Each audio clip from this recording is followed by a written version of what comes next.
Primero empecemos a acabar. Okay. Bueno, hoy siendo 13 de enero del año 2023, tenemos el honor y el placer de tener con nosotros a Andrés Velasco, coordinador del Comité de la Regla Fiscal, quien nos va a hablar sobre la situación financiera del país. Andrés, muchísimas gracias por acompañarnos y adelante. Vale, muchas gracias a todos por su asistencia. Podemos, si quieren, yo voy presentando y vamos recibiendo algunas preguntas. Son solo 18 diapositivas. ¿Me están escuchando? Sí, ya estoy silenciando micrófonos, pero si me ayudan, les agradecería. Vale, listo. Son 18 diapositivas, entonces podemos ir recibiendo preguntas a lo largo de la presentación. Si se van produciendo dudas y al final, pues yo creo que tenemos tiempo para ir sobre otras preguntas. Entonces, estos son los escenarios fiscales después de la revisión del Plan Financiero 2023, que fue presentado el 23 de diciembre del año pasado. El calendario, como funciona, es: hubo CONFIS, hubo un Comité Autónomo de la Regla Fiscal, hubo CARF el 21 de diciembre. El 22 hubo CONFIS y el 23 se hizo público el plan financiero. El documento del plan financiero fue publicado 5 o 6 días después y ya está colgado en la página de Hacienda. Esto, por lo menos en el tiempo en que yo he estado pendiente de estas cifras, desde más o menos 1999-2000, a mí sí me parece bien novedoso haber publicado el plan financiero en diciembre. Generalmente se espera incluso hasta febrero para sacarlo, pero el gobierno quiso adelantarse. Yo creo que pues con una buena estrategia, porque se viene la discusión del Plan Nacional de Desarrollo y lo que ellos hacen con este plan financiero es un poco poner techo sobre, primero, el tema de la edición del 23, que se viene después de la reforma tributaria, y también dieron unas líneas muy claras sobre los límites de gasto para los años 24 a 26. Y toda esa información la traje resumida aquí y se las voy a compartir. Nosotros estuvimos revisando estas cifras durante 2 meses antes de la publicación del plan financiero. Las construimos nosotros independientemente antes de que el gobierno las hiciera y nos sirvió mucho hacer ese ejercicio. El gobierno estaba ocupado pasando la tributaria y nosotros ya estábamos haciendo números, porque cuando el gobierno ya se puso a hacer sus números, pues nosotros ya habíamos puesto sobre la mesa lo que nos estaba dando, y al final las coincidencias fueron muy grandes y es lo que les vamos a mostrar. Entonces, hablando un poco de supuestos, tal vez empiezo aquí en el medio, el crecimiento real. La línea azul es el marco fiscal de mediano plazo, publicado el 15 de junio del año 2022, y la línea naranja es los supuestos actualizados con el plan financiero. Parto del marco fiscal porque con este grupo nos reunimos después del marco, en julio, tal vez en el mes de septiembre, de agosto-septiembre. Recuerdo que en ese momento ya se había presentado el presupuesto general de la Nación, o sea, fue después del 30 de julio, pero estábamos esperando qué pasaba con el 15 de septiembre, que si ustedes recuerdan bien, en el calendario de programación fiscal, el 15 de septiembre es una fecha importante porque es la fecha límite para definir el techo de gasto del presupuesto general de la Nación del año siguiente. Entonces estábamos como después de la presentación del marco, después de la presentación del marco de gasto, después de la presentación del presupuesto, antes de la definición del techo de gasto. Entonces, la historia que les voy a contar aquí tiene un poco ese contexto de fechas, porque voy a hacer un hito, va a ser el marco fiscal, otro va a ser ese techo de gasto el 15 de septiembre, y el otro hito es el final, que es el plan financiero. Entonces, el crecimiento del marco fiscal estaba como en 3.12 para 23 y 24, 6.5 para 22. El crecimiento sorprende a todo el mundo el año pasado y se va a 8.2, pero se prevé una desaceleración económica bastante importante a 1.3. El gobierno tiene 1.3, el CAF realmente tiene 1, el Banco de la República tiene 0.5.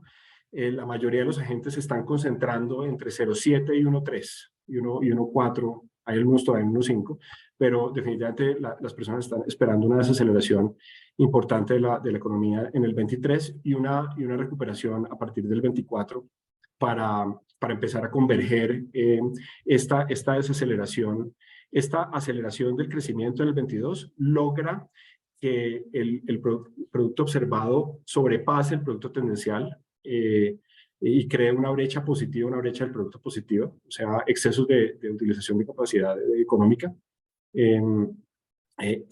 Con la desaceleración del 23 se logra volver a cruzar el PIB tendencial en la otra dirección y se genera una brecha de producto levemente negativa. Y esta recuperación económica en 24, 25, 26 lograría llevar al final del año 26 el PIB al nivel tendencial. Eso es importante desde el punto de vista de la regla fiscal porque eso quiere decir que vamos a tener tuvimos ciclo positivo de PIB en el 22 y ciclo económico negativo en 23, por muy poquito 24 y mucho menos ya en 25, 26 cuando ya se empieza a cerrar. Si bien el crecimiento real va a ser menor que lo esperaba en marco, la inflación, como todos saben, pues está por encima de lo que se esperaba en marco fiscal, con lo cual el crecimiento nominal en la combinación del crecimiento real y el deflactor del PIB, no necesariamente la inflación, da un crecimiento nominal que está por encima del crecimiento nominal que tenemos en marco. Eso es importante porque en las cifras fiscales, como todos ustedes saben, lo más importante es el crecimiento nominal, no tanto el real, por todas las razones, porque la evolución de los ingresos que crecen con la economía, crecen con el PIB nominal, no con el PIB real, ¿cierto? Pero además los indicadores generalmente están puestos siempre como porcentaje del PIB y al tener un PIB más alto, generalmente pues el cociente es más bajo. Desde el punto de vista de los compromisos de la regla fiscal, al tener un denominador más alto, eso implica que hay mayor espacio fiscal también en el numerador. Entonces eso es clave. Tenemos obviamente la sorpresa, digamos, el choque de tasa de cambio nominal. Estos son los números con los que está trabajando el plan financiero. Nosotros tenemos un escenario muy similar, 4.758 pesos por dólar en promedio en el año 2023 y a partir del año 2024 básicamente tenemos un diferencial de inflaciones con la inflación externa. Hay una corrección del escenario de producción petrolera de cerca de 60, 70 barriles promedio diarios para el 23, para el 24. En adelante es un escenario mucho más plano que ya no tiene, digamos, esta joroba que se veía antes y se explicaba en parte por los recobros de métodos no convencionales. El Brent es tal vez el supuesto que no cambia y es tal vez el supuesto que nos va a empezar a afectar este escenario de forma pues más rápida. Como ustedes saben, el Brent hoy en día empezó el año mucho más bajo, $10 en promedio más bajo. Hacia finales de la charla, si quieren, les cuento un poquito sobre sensibilidades que hemos estado trabajando, de qué implican esos $10 por barril menos en Brent sobre estos escenarios.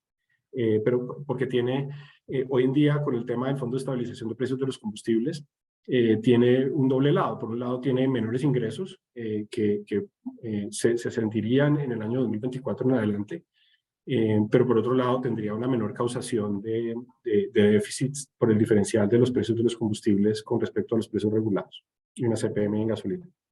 Entonces este es como el escenario de supuestos. Esta es una diapositiva, esta es fuente CARF, esta no es fuente Ministerio de Hacienda y Público, esta es fuente CARF. Es un poco el cupón promedio de hay un salto en las tasas de interés a la cual se está colocando la deuda en el margen, tanto para la deuda interna como la deuda externa. Estos son digamos, supuestos muy difíciles digamos, con una muy alta varianza. Se los muestro aquí simplemente por ilustrarles que nosotros, digamos, estamos teniendo en cuenta esta clase de efectos en el corto plazo. La tasa de interés implícita, de todas formas, se afecta un poco, pero no mucho, sobre todo se afecta a la interna, no tanto a la externa. internamente se están poniendo cerca de 40 billones de pesos de bonos, mientras que externamente se están poniendo 5.000 millones de dólares. El 40% de la deuda es externa, entonces las tasas de interés implícitas, o sea, ya las que combinan la deuda vieja con la deuda nueva, se afectan más en la tasa de interés interna que en la tasa de interés externa. Pero como les decía, pues esto tiene una varianza muy grande y simplemente es indicativo como para mostrarles que estas cosas pues ya las estamos modelando en el CARF y estamos tratando de trabajar con el ministerio y con el gobierno sobre pues, lo que implica muchas de las decisiones o de las noticias que salen sobre este tema y los efectos fiscales que tiene. Bien, hablemos un poquito del FEPEC. El Fondo de Estabilización de Precios de los Combustibles funciona de la siguiente forma. La línea azul, a la izquierda tenemos gasolina motor corriente, a la derecha tenemos a CPM. El azul es el precio en pesos por galón, que es un poco la referencia internacional. El verde es el precio regulado, que es el precio que decreta el Ministerio de Minas y Energía todos los meses. Ese precio, según decreto, es conducido por una fórmula que se ajusta, se puede ajustar hasta 3% mensual en el caso de la gasolina y 2,8% en el caso de la CPM. La volatilidad del precio de los combustibles vinculada a los precios de las energías empieza a principios del 2021 y hay un desacople, digamos, muy fuerte entre el precio azul, que es el precio de referencia internacional, y el precio regulado. El precio regulado se queda quieto desde mediados del año 2021, digamos, no reacciona. Aquí hay un intento de reacción que es conjurado después de las movilizaciones sociales de mediados del 21. Y el precio básicamente se queda quieto y se empieza a abrir un déficit que es de unas magnitudes muy grandes. En el año 2021 tuvimos unos déficits de orden de 14 billones de pesos. En el año 2022 el déficit causado fue de 36 billones de pesos. Y dada un supuesto del CARF, sobre un supuesto informado del CARF sobre cómo podría evolucionar el precio regulado, nosotros estimamos que el déficit que se va a generar en el año 2023 es de cerca de 28 billones de pesos, 27,8 billones de pesos. Entonces, este es un problema que empieza en 21, se exacerba en 22 y que continuará de 23 hacia adelante. Estas burbujas de aquí es lo que corresponde a gasolina. Si usted suma 15.5 más, aquí yo no puedo ver lo de 15.5 más 25, está lo del 2022 y 7.8 y no sé qué dice esta. ¿Y qué es lo del 2023. ¿Perdón? Bien.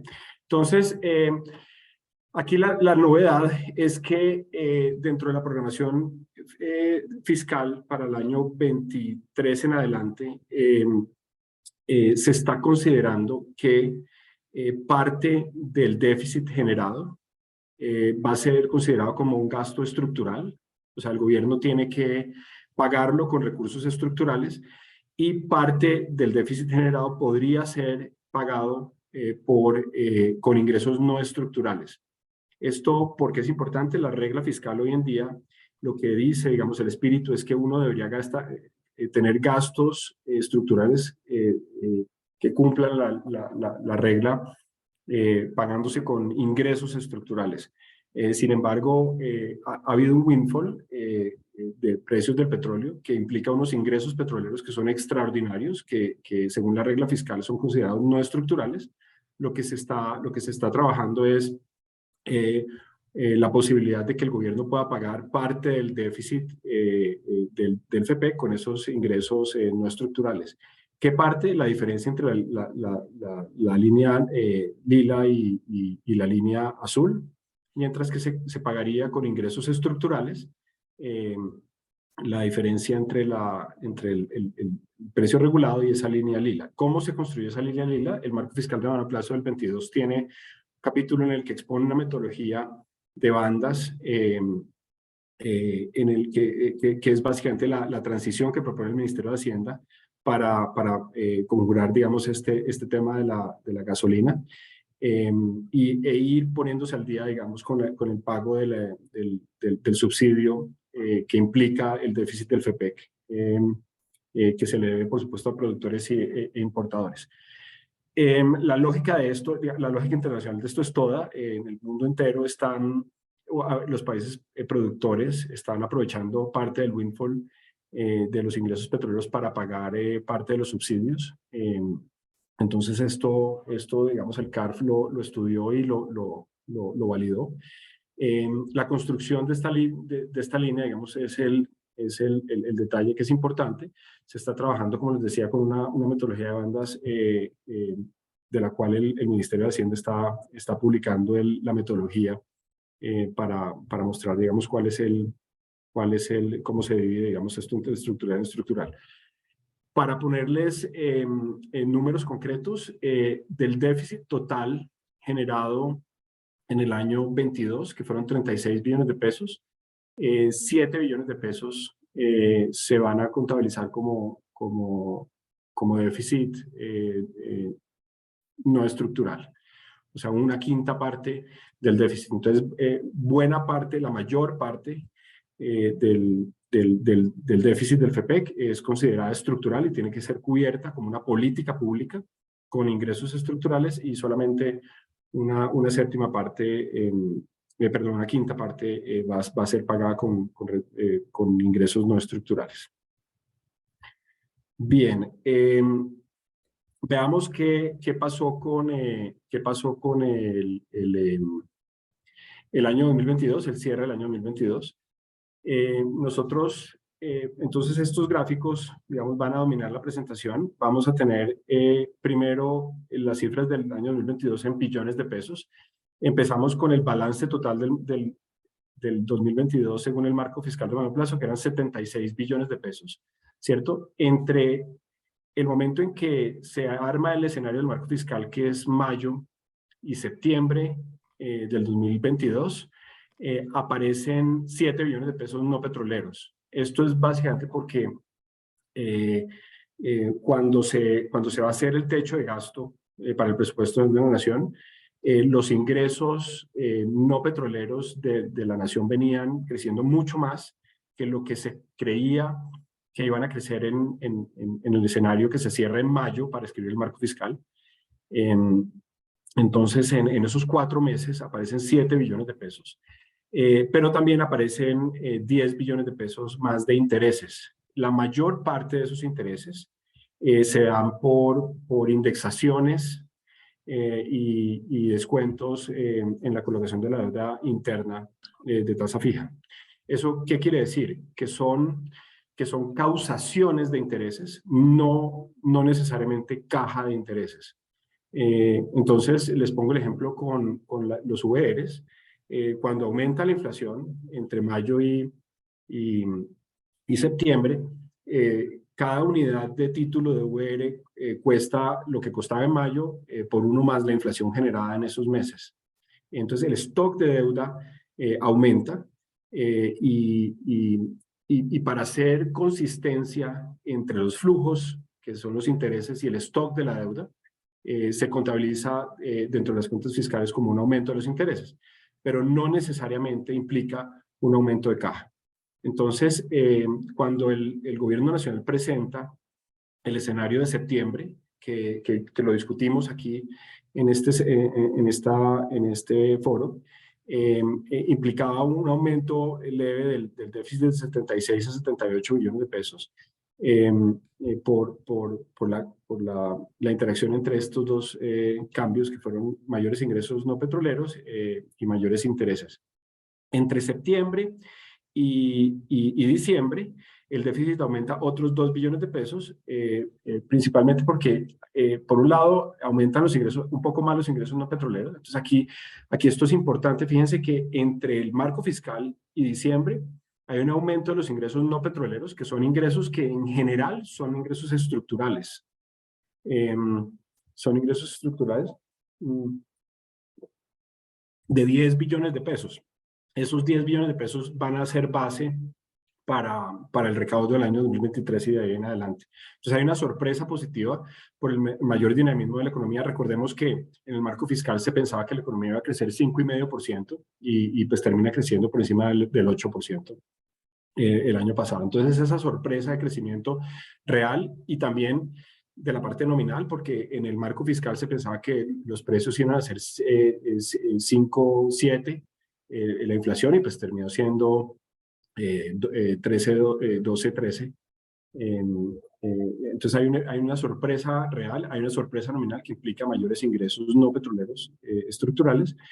Y hacia finales del año el gobierno decide con unos saldos de caja que hay, y ahora quiero hacer hincapié sobre esos saldos de caja, porque creo que es una pieza interesante para evaluar.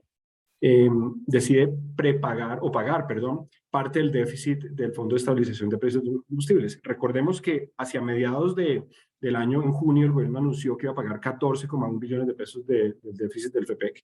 Esos 14,1 realmente eran 7 largos del 21, del segundo semestre del 21, y 6 del primer trimestre del 22. Entonces, el año pasado, en diciembre, quedaban 30 billones de pesos de saldo del FEPEC causado en el año 2022. El gobierno decide pagar 4 de esos 30 y pasa el año, digamos, con una deuda como de casi 27 billones de pesos, con excedentes de caja. Y se genera un aumento de intereses de 1 billón de pesos para un total de un déficit de 80 billones de pesos. ¿Cómo se ve esos números como porcentaje del PIB? Entonces el déficit empezaba en el marco fiscal en 5,6. Nosotros lo habíamos visto en 5,6 en septiembre, básicamente después del mayor ingreso no petrolero y de la contabilización de los intereses. Hay un efecto PIB también, porque como comentaba antes, dado que la base es más alta, se genera... todos los cocientes caen, entonces hay un efecto PIB positivo, digamos, que resta al déficit, y entre el septiembre y diciembre el déficit cae 0,1 del PIB, de hecho el PIB contribuye 0,2, porque la sorpresa, digamos, hay una sorpresa de crecimiento entre septiembre y diciembre. En total, la sorpresa de crecimiento desde el marco suma 0,3 del PIB, ¿cierto? ¿Y cómo se consumen esos 0,3? Esos 0,3 se consumen con el FEPEC, ¿cierto? Aparecen ingresos no petroleros adicionales por 0,2 que ya los había comentado. Entonces, el cierre del año 2022 es 5,5% del PIB. En términos de la regla fiscal, lo que sucede es lo siguiente. Nosotros empezamos con un balance. Recuerden que la variable clave de la regla fiscal es una cosa que se llama el balance primario neto estructural. El balance primario neto estructural es el balance total cuando se le restan los intereses y se le restan los rendimientos financieros, o se le suman los rendimientos financieros, porque los rendimientos financieros son un ingreso de la nación. Y se le restan los ciclos económicos, el ciclo económico que aquí está como CE, el ciclo petrolero, y se le restan las transferencias de única vez, que son aquellas transacciones, ¿cierto?, que no entran dentro de lo que se considera estructural porque son one-offs. Entonces, el balance primero neto estructural en marco era 2,2. Dado lo que pasó con los ingresos no petroleros, perdón, y los intereses, si quieren me devuelvo aquí y los llevo de la mano. Fíjense que los ingresos no petroleros suben 0,5 y los intereses aumentan 0,7, entonces el neto del balance total tuvo que haber caído, tuvo que haber deteriorado 0,2, y eso es lo que se observa en esta diapositiva, ¿cierto? Como vamos a perseguir el cálculo del balance primario neto estructural, descontamos ese aumento de los intereses que veíamos, y entonces se le resta, digamos, al balance primario neto estructural o al déficit primario neto estructural en este caso, ¿cierto? Dado el mayor crecimiento de la economía, el PIB que tiene una brecha positiva en el año 2022, le quita espacio fiscal al gobierno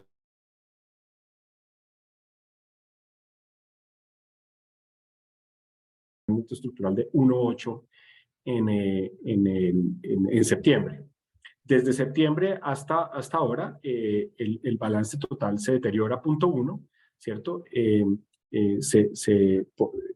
Porque se compensa, si ustedes se dan cuenta aquí, se compensa los mayores ingresos no petroleros con el FEPEC, entonces el balance total se cae 0.1 y va a 1.9, ¿cierto? Hay un ciclo petrolero que quita espacio porque como hay mayores ingresos petroleros, parte de sus ingresos petroleros se consideran no estructurales y entonces hay que ahorrarlos y se llega a un balance primario neto estructural de 1.8. ¿Cómo se compara esto con los objetivos de la regla fiscal?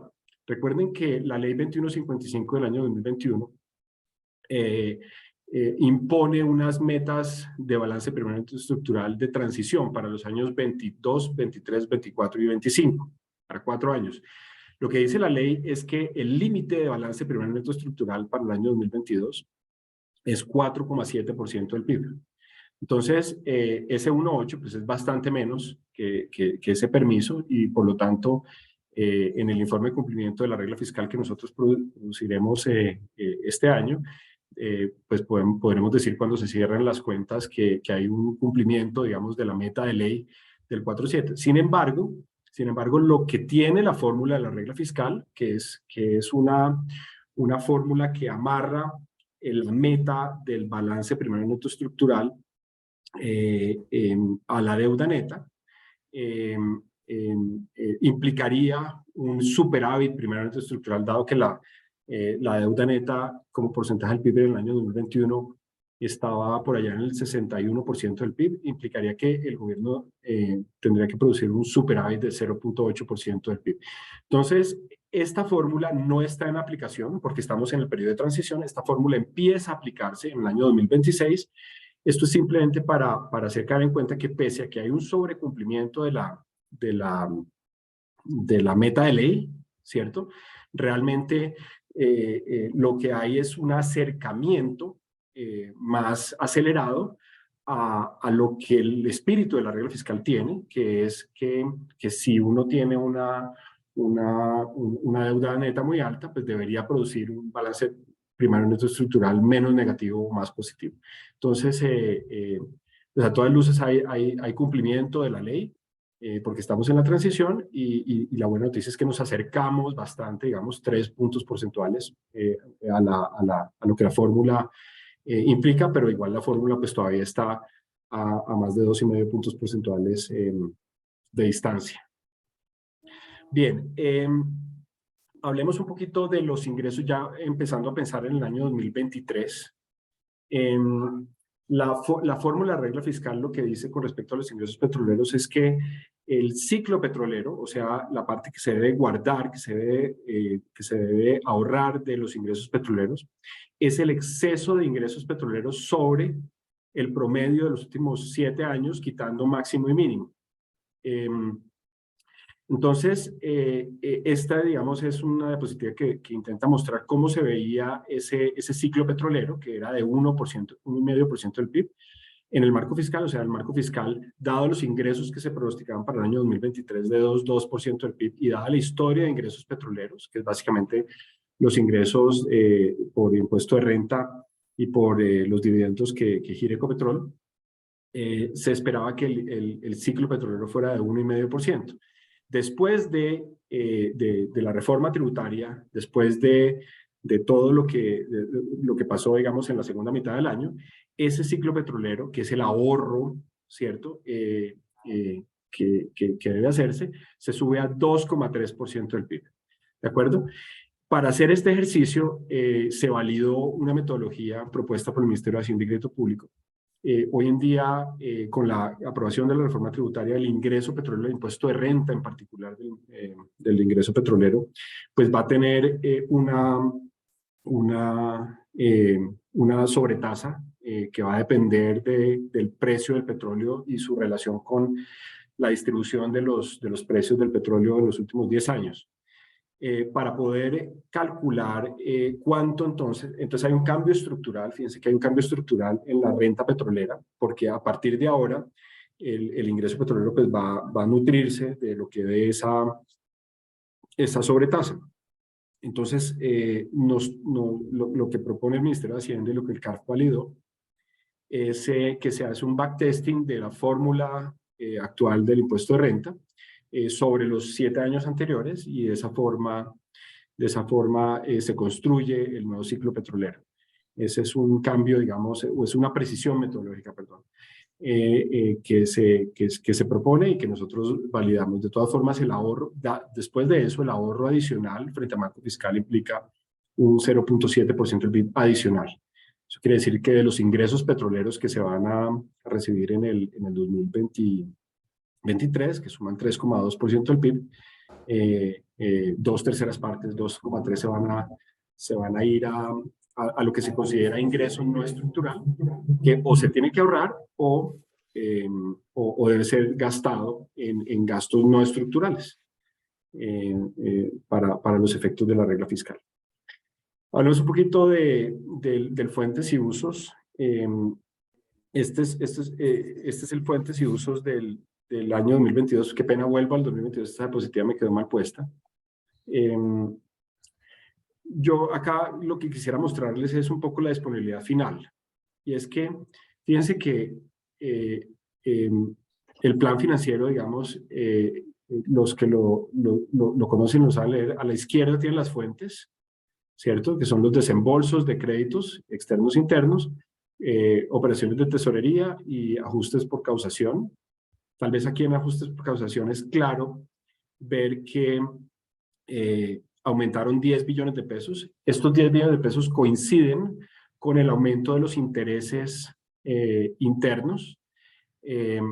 Eso lo que quiere decir es que en el déficit se están consignando unos intereses internos que crecieron 10 billones, pero crecieron 10 billones no porque tocara pagar 10 billones a las personas que tienen esa deuda, sino porque las causaciones, las indexaciones y las puestas a descuento implican un aumento de las causaciones de 10 billones. Como no toca pagarlos, el fuentes y usos es una contabilidad de caja, entonces se contabilizan en ajustes por causación. Aquí tal vez lo que quisiera mostrar en detalle es, fíjense que la disponibilidad final pasa de 15.7 a 21.2. Hay cerca de 5 billones largos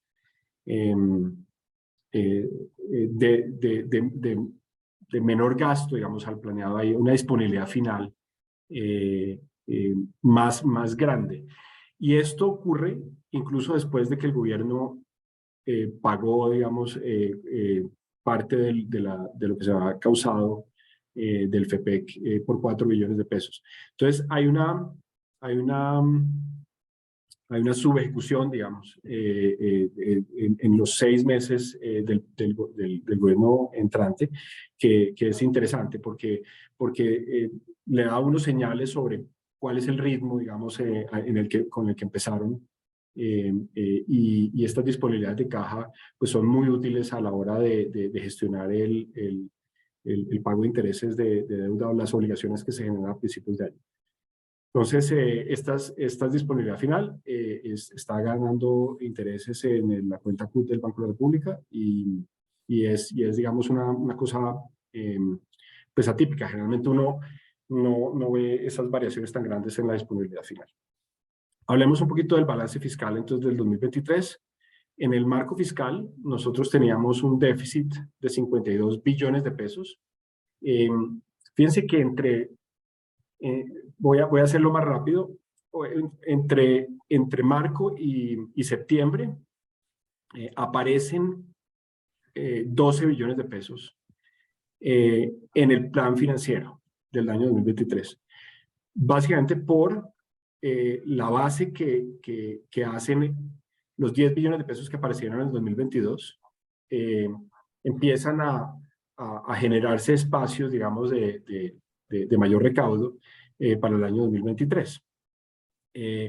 A la hora de fijar el techo, el gobierno nacional pues, da cuenta de eso, ¿cierto? Y hace una adición presupuestal, o sea, le sube el techo al presupuesto. El techo del presupuesto queda, si ustedes recuerdan, en 405 billones en términos fiscales, la adición son 11 billones de pesos, ¿cierto?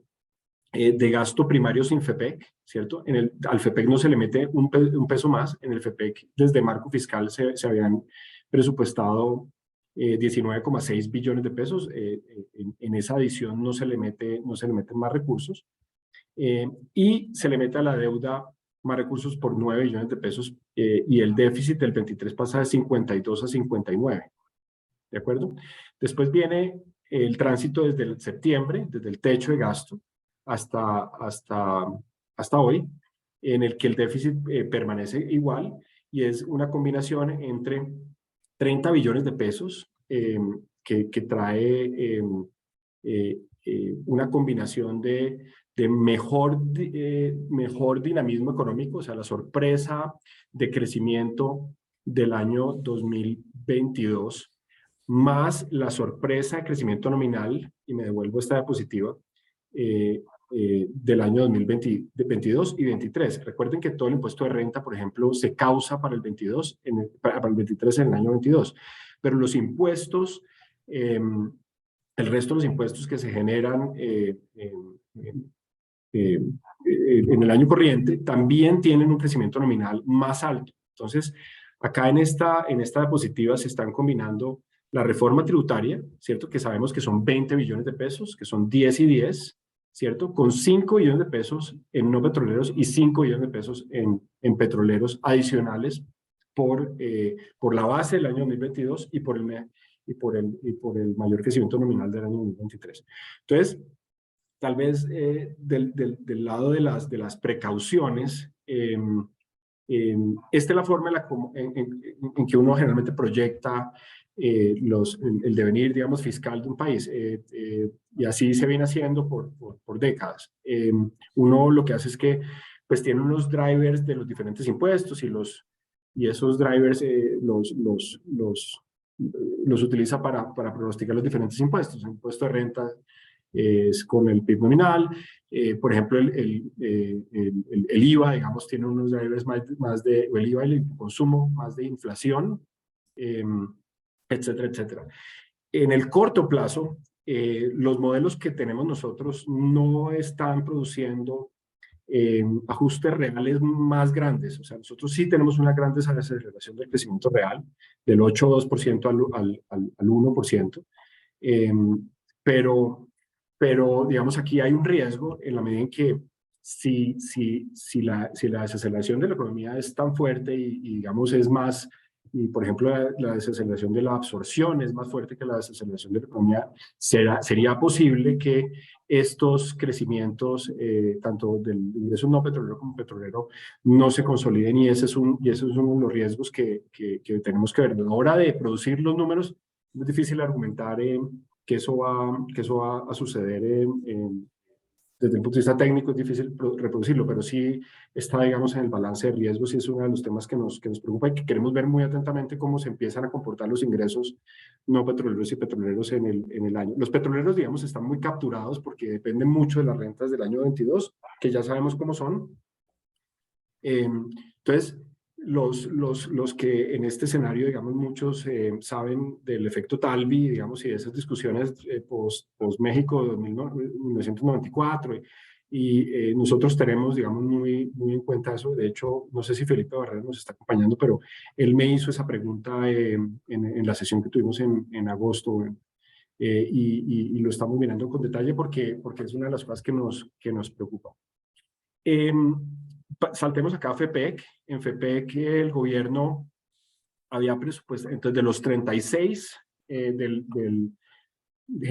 déficit del FEPEC generados en 2022, el gobierno ha pagado 6 en junio, pagó 4 en diciembre, esos son 10, quedan 26, pagó casi 20, 19, pagó 19, tenía 19 en el presupuesto de la Nación.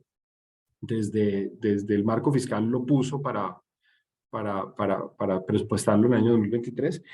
Y entonces el saldo por programar para cerrar lo que se había causado en el año 2022 eran 7 billones de pesos. Y esos 7 billones de pesos son los que se consideran no estructurales para los efectos de la regla y ahorita se los voy a mostrar. Y además, un aumento adicional de intereses, ya han aumentado 9 y aumentan 6 más entre septiembre y diciembre de este año. Con eso, el gobierno decide programar fiscalmente un espacio de gasto primario sin FEPEC por 17 billones de pesos, que es lo que va a perseguir en la edición presupuestal de este año cuando la pase por el Congreso. Entonces, fiscalmente, el gobierno lo que programó en el plan financiero, en la revisión del plan financiero, es una edición fiscal por 17 billones de pesos. ¿Por qué hago el énfasis en fiscal? Porque los que conocen de estos temas presupuestales saben que el presupuesto de la nación tiene un gobierno nacional y ese gobierno nacional puede presupuestar recursos por fuera de las cuentas del GNC, ¿cierto? A ser ejecutadas por divisiones del gobierno nacional que no están dentro de las cuentas del gobierno nacional central, o puede programar también gastos sobre los cuales espera tener una pérdida de apropiación. Entonces, es posible que el gobierno presente una adición presupuestal un poco más grande, pero fiscalmente el compromiso es que solamente van a ser 17 billones de pesos. Como porcentaje del PIB, esto básicamente es un déficit que pasa de 3.6 a 4 y de 4 a 3.8. Entonces, fíjense que hay un aumento de 0.2 puntos porcentuales del PIB entre marco fiscal y hoy, pero hay una corrección de 0.2 puntos porcentuales del PIB desde el escenario de septiembre. Esto, digamos, es el mapa como porcentaje del PIB de lo que acabamos de ver en billones, y por eso pues, no me voy a detener mucho, pero si quieren podemos volver sobre esto. Sobre el cumplimiento de la regla fiscal en el año 2023, entonces la meta de la ley era 1.4. Fíjense que en el 22 la meta de la ley era 4.7. Entonces, el gran salto que la ley del 2021, hecha por el gobierno Duque, deja para el siguiente gobierno era bajar el déficit primario neto estructural de 4.7 a 1.4. Este gobierno programa el marco fiscal con el déficit de 1.4.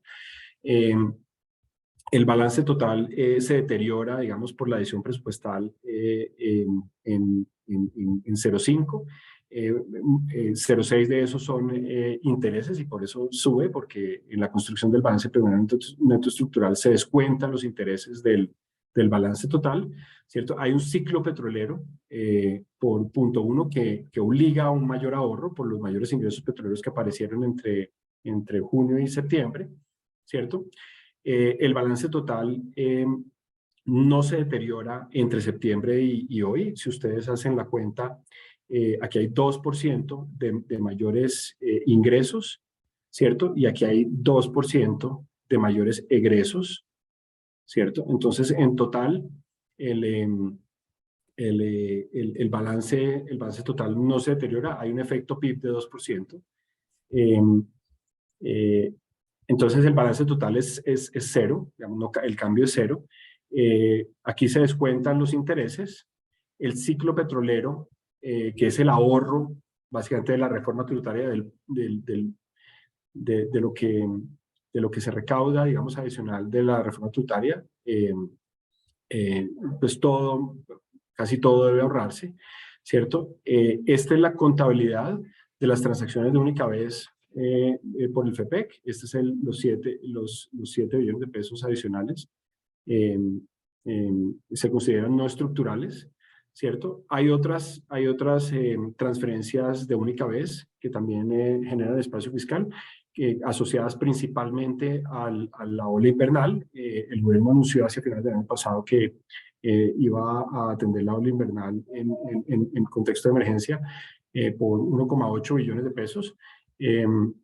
Entonces, aquí están esas transferencias por única vez. Hay un efecto PIB positivo por 0.1, lo cual deja el balance primario neto estructural en 1.1, que está sobrecumpliendo la meta de ley en 1.4, pero al igual que en el año 2022, todavía está lejos, digamos, de lo que implicaría la fórmula de la regla fiscal en 0.7. Fíjense que la regla en 23 exige un superávit primario neto estructural un poco menor al del 22, porque existe una caída, y ahorita lo vamos a ver, de la deuda neta entre 22 y 23. entre 21 y 22 principalmente. Bien, sobre el fuentes y usos, que es el centro del plan financiero, el gobierno con este escenario tumba la necesidad de desembolsos internos por cerca de 6 billones de pesos, lo cual es una buena noticia para los mercados. Se dan unos ajustes importantes por causación, por el mismo tema de los intereses. Fíjense que los intereses aumentan más o menos lo mismo que aumenta los ajustes por causación. Y aquí se deja una disponibilidad final de recursos abultada de 22,7 billones de pesos, principalmente porque a principios del año 2024 hay unos vencimientos de deuda externa con el Fondo Monetario Internacional. Recuerden que el Fondo Monetario Internacional le prestó a la nación un poco más de 5.000 millones de dólares con la línea de crédito flexible. Eso hay que empezar a pagar en el año 24 y entonces hay unas disponibilidades de recursos importantes que se planean en el plan financiero, que se programan en el plan financiero para atender esas obligaciones en el año 24. Veamos un poquito el bosque otra vez. Yo me imagino que los tengo mareados con tanta cifra, pero básicamente lo que observamos en los ingresos es realmente un cambio estructural. Esto es marco fiscal contra el escenario nuevo. El escenario nuevo está en gris. Los ingresos saltan. Los ingresos totales, fíjense que saltan 4 puntos del PIB entre 22 y 23. Es la acumulación de 4 cosas. Es la reforma del 21, que tiene un diferencial de impuesto de renta a las personas jurídicas de 31 a 35%, sube la tarifa. Además, la reforma del 22. Además, la base de PIB y el crecimiento económico entre 22 y 23. Y además, un programa de gestión DIAN de cerca de 6 billones de pesos que nosotros consideramos que es viable. Entonces, hay un salto realmente importante en los ingresos de 4 puntos del PIB, y los ingresos se van cayendo después como porcentaje del PIB hasta 19,2 a final de este gobierno. Ya vamos a ver que es un tema de corrección en los ingresos petroleros. El gasto primario tiene un poco la misma forma, pero tiene la misma forma principalmente porque se programaría, digamos, un gasto primario sin FEPEC de 18,3 puntos porcentuales del PIB. Fíjense que esta variación, digamos, es indeseable. Sin embargo, en estos 18,3 está metido los recursos de la emergencia invernal, que es 0,1 del PIB. Entonces, realmente, esto es de 18,1 largos a 18 y después crecería a 18,6, ¿cierto? Y lo que da la forma, digamos, del gasto primario es el gasto en FEPEC, que, dada la política de aumento de precios de los combustibles, generaría, digamos, cada año un déficit menor y sucesivamente. El déficit sería más o menos parecido en 23 y en 24 y después caería. Intereses es tal vez el otro punto que es importante señalar. Estamos pagando 4,4% del PIB en intereses. Esto es una cosa que ya nosotros habíamos señalado, es un riesgo enorme. Nunca antes habíamos pagado esa cantidad de intereses. Y eso, digamos, se mantiene alto con respecto a marco, se sube mucho con respecto a marco y se mantiene alto durante todo este gobierno. Y aquí hay un tema de indexaciones y de descuentos, pero también hay un tema de tasas de interés y de tasa de cambio nominal que son importantes. Y el balance total, digamos, es mejor que lo que implica la regla, pero se deteriora, digamos, frente a lo programado en marco fiscal. Y se programa 5,5, 3,8, 3,6, 3,4 y 3. ¿Cómo se ven estos números en el mediano plazo? Tenemos sobre los ingresos, fíjense que los ingresos suben, los ingresos, aquí está una acumulación. Entonces, el azul clarísimo son los ingresos petroleros. Después, este segundo azul son los ingresos de la ley de inversión social, o sea, la ley del 2021. Estos son los ingresos provenientes de la ley de justicia social, que es la ley, la reforma tributaria del año pasado. Y el resto serán los ingresos inerciales. Los ingresos inerciales tienen un salto entre 22 y 23 de 0,3 puntos porcentuales del PIB. Recuerden que el PIB en el año 2023 ya son 1.500 billones, entonces 0.3 del PIB son 4.5 billones de pesos. Esos ingresos se programan relativamente estables en el tiempo. También los ingresos de la reforma tributaria del año 2022, también los ingresos provenientes de la reforma tributaria del año 2021. Lo que decrece son los ingresos petroleros, dados los supuestos que vimos arriba de producción y precios de petróleo. Así se ven los ingresos totales.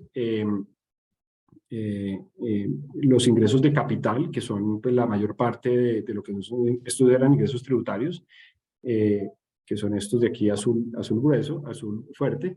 El resto de los ingresos están dominados por los ingresos de capital, que están dominados a su vez por también el tema petrolero y los ingresos provenientes del Banco de la República. Entonces, digamos, producen esta forma. Pero aquí pues se ve el salto de 4 puntos del PIB de ingresos totales entre el año 2022 y 2023 que nosotros pues consideraríamos, si se consolidan, son un cambio estructural. Sobre los gastos, entonces aquí los gastos los tenemos divididos entre los gastos en FEPEC, que están en amarillo, que corresponden al programa de ajuste de precios de los combustibles que se ha supuesto, los intereses que estarían en 4% del PIB en 22 y 23 y después empezarían otra vez a caer, y el resto del gasto primario, que como les decía, se subió de 16.4, de 18.1, 18.2 permanentes, y después se queda alrededor de 18 y en 25 y 26 habría mayor espacio debido a que el tema FEPEC consume menos recursos. Sobre la deuda, esta es otra de las noticias pues, que no son buenas. La deuda se sube, digamos, desde el año 2014 con la depreciación de la caída de los precios del petróleo y sigue subiendo. Aquí está el salto, digamos, de los déficits generados por la pandemia y la desaceleración del producto nominal. Esto es porcentaje del PIB. Para el cuatrenio, se pronostica entonces una deuda que pasa de 61 a 60, 59,6. Fíjense que son 3 puntos porcentuales más que lo que se pensaba en marco. Sin embargo, todavía es una caída de la deuda frente al año 2021. O sea, hay una consolidación fiscal que se pensó que iba a ser más fuerte y que tal vez se extraña, dado pues, la magnitud de los ingresos que se están recibiendo. Existiría la oportunidad para disminuir más la deuda. Sin embargo, lo que se ha programado es consistente con el cumplimiento de la regla fiscal y es un balance primario de 0,6% del PIB, que el gobierno pues, defiende como suficiente. Pero pues sí hay un aumento de la deuda frente a lo planeado y hay una disminución, digamos, hacia el ancla de deuda 55, que es la línea verde. No se llegaría, digamos, a esa ancla de la deuda en el año 26, sino después de terminar este gobierno. Cuando uno ve la dinámica de la deuda y los drivers de la dinámica de la deuda, entre el 21 y el 22, la TRM, digamos, contribuye de forma muy importante a aumentar la deuda. Esta es la deuda neta. También las tasas de interés internas y también las indexaciones y descuentos. La base de PIB ayuda una cantidad a disminuir el cociente de la deuda PIB. Los activos financieros contribuyen a dejarla en 58,4. A partir del año 22, para el 23, fíjense que lo que se supone para la TRM es plano en 23 y 24, casi no contribuye nada, ¿cierto? El efecto PIB también cae una cantidad, o sea, el PIB ya no va a contribuir tanto.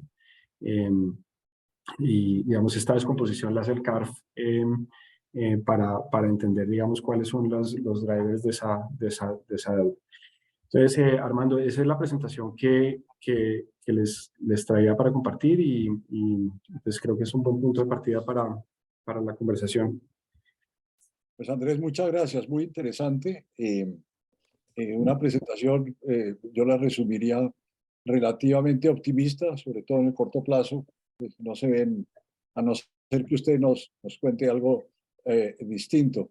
Pero para empezar la discusión, yo quisiera invitar a las personas que levanten la mano, que hagan preguntas, que quieran hacer comentarios. Yo creo que hay muchos temas interesantes en la discusión. Eduardo Lora, adelante. Bueno, me voy a lanzar de primero a hacer comentarios. Una presentación muy interesante, muy difícil. Para los que no conocen la jerga, yo creo que esta es una presentación bastante difícil, pero pues está llena de detalle y de información súper valiosa. Yo tengo la lectura, aparte de la de Armando, de que es yo creo que un panorama relativamente benigno.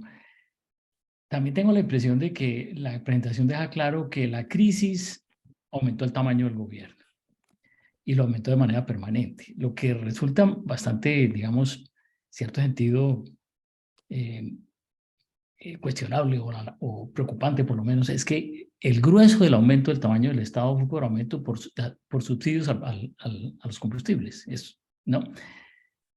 Quién sabe si se puedan desmontar. Bueno, eso es un comentario.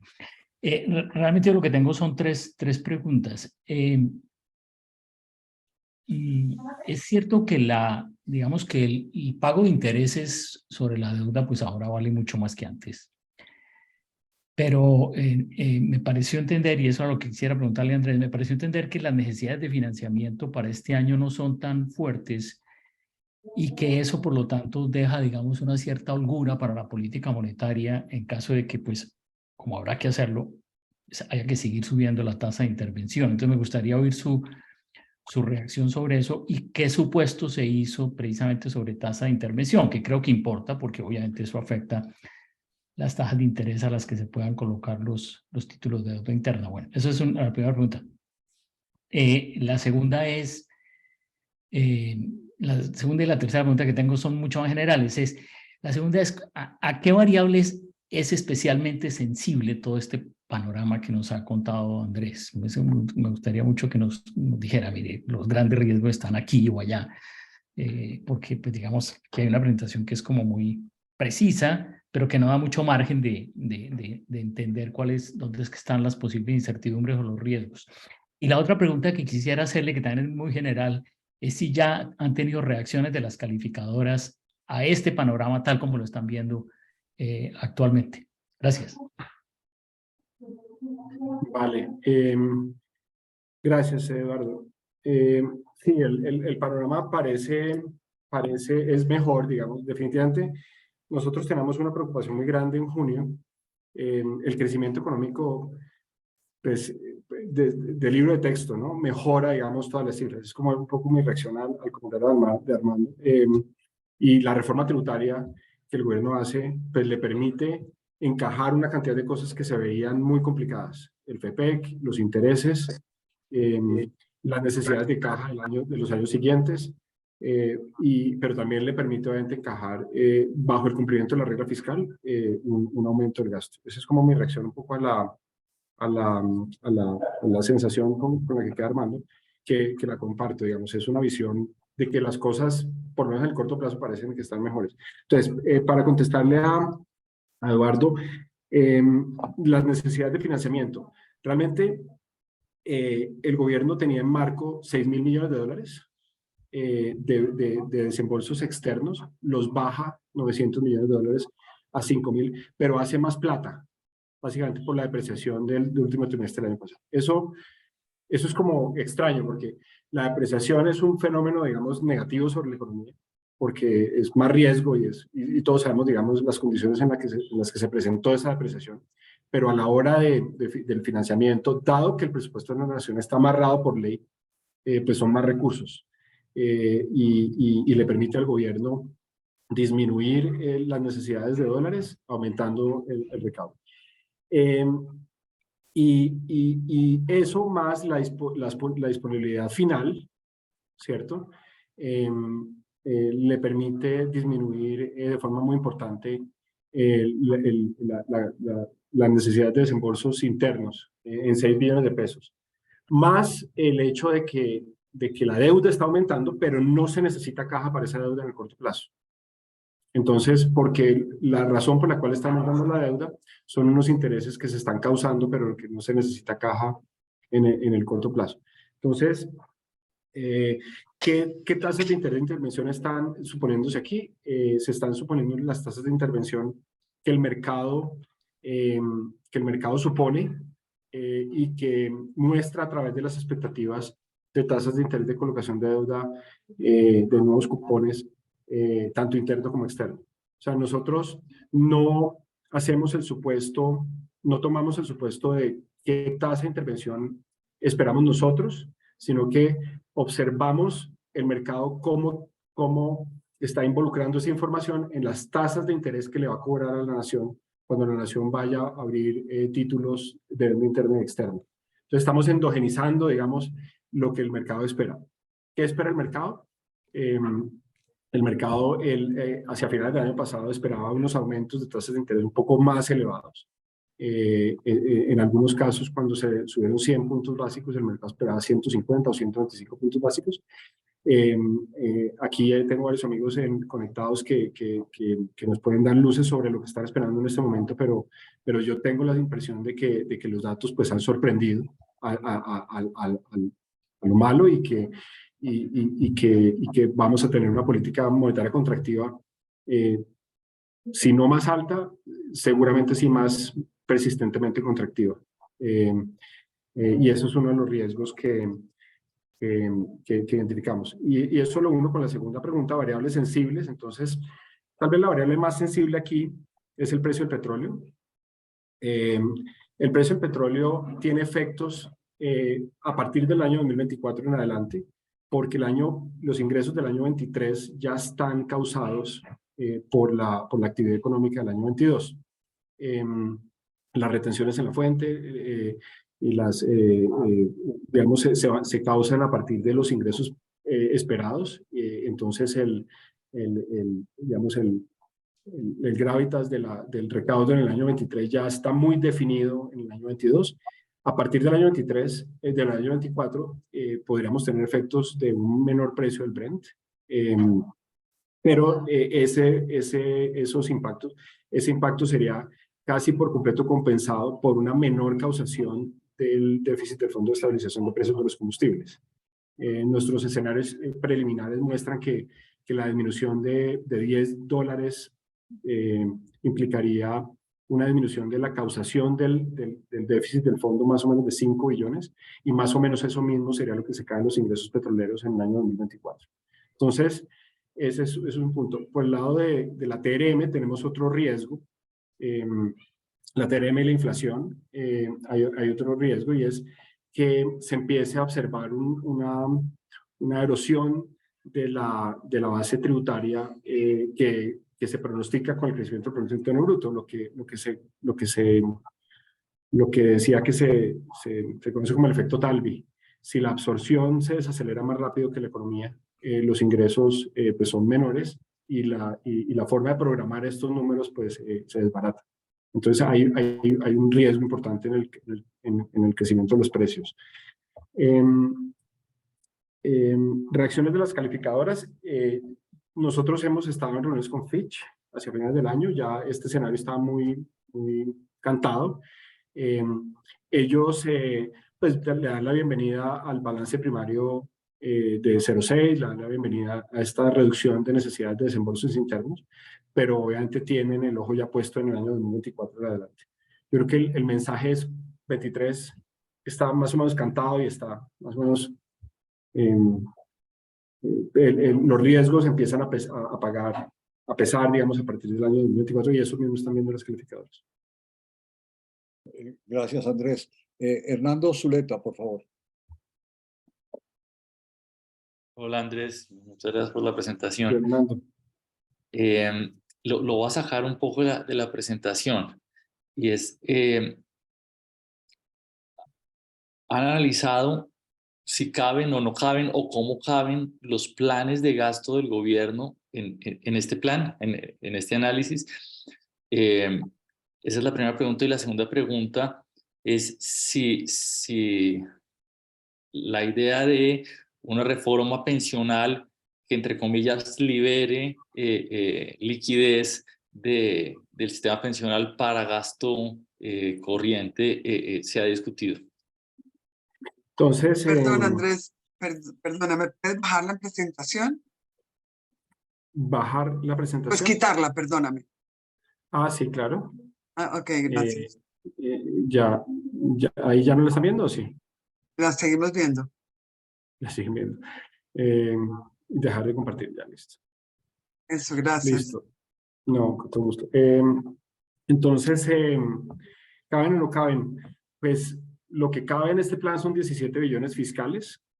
Es posible que cupiera hasta 20 billones con pérdidas de apropiación y con recursos sin situación de fondos presupuestales del GNC, del Gobierno Nacional Central. Ese es el techo. No sé, digamos, en las valoraciones de los programas que el gobierno tiene en mente, cómo va a ser, digamos, porque algunos de ellos, pues, pareciera que cuestan más.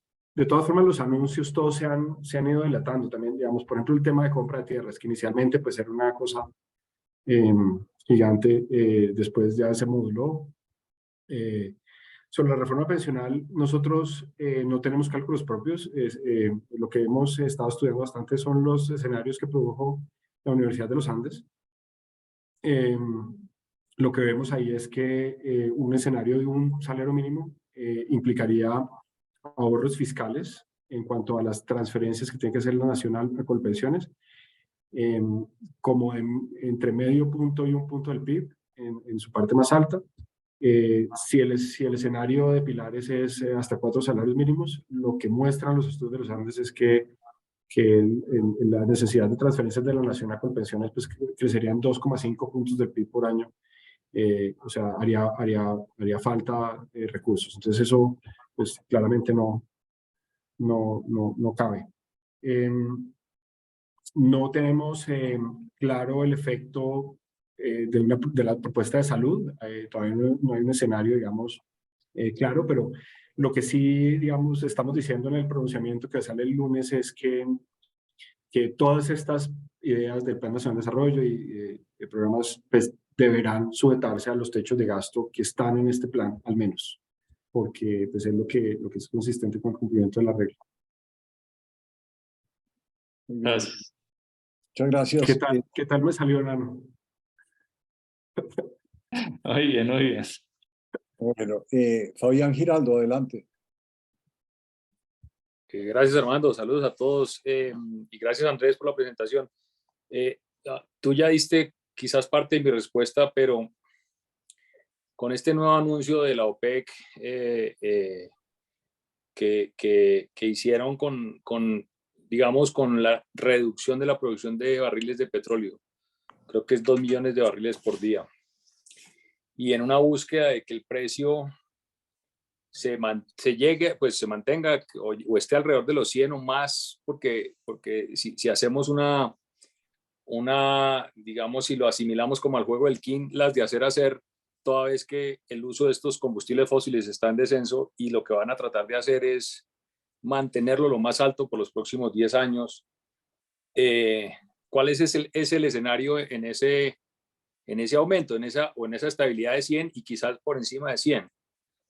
Frente a todo lo que tú, y que tú también mencionaste algo que ibas a hablar al respecto. Sí, en este momento estamos viendo el escenario al revés, ¿no? Estamos viendo un escenario de $10 menos de lo que tenemos, que nosotros estamos trabajando con 95, el gobierno con 94, para el promedio Brent para el año 2023. Y en este momento lo que observamos es que el Brent está como en 80, está $10 por debajo, pero si se consolidara un escenario de mayor precio del petróleo, habría la misma compensación que hay hacia abajo con el FEPEC, ¿no? Mayores precios del petróleo implica muy probablemente mayores precios de los combustibles y una generación de un déficit del Fondo de Estabilización de Precios de los Combustibles parecido a lo que produciría ese delta de precio de petróleo en ingresos petroleros y en dividendos de petróleo. Entonces, recordemos que a partir del año 23, la sobretasa del impuesto de renta para el sector petrolero depende de los precios. Si se mantuvieran en 100, definitivamente esos precios de 100 están por encima del percentil 60 de la distribución de los precios del Brent de los últimos 10 años, con lo cual la sobretasa se mantendría en 15%. Y eso haría que esa sobretasa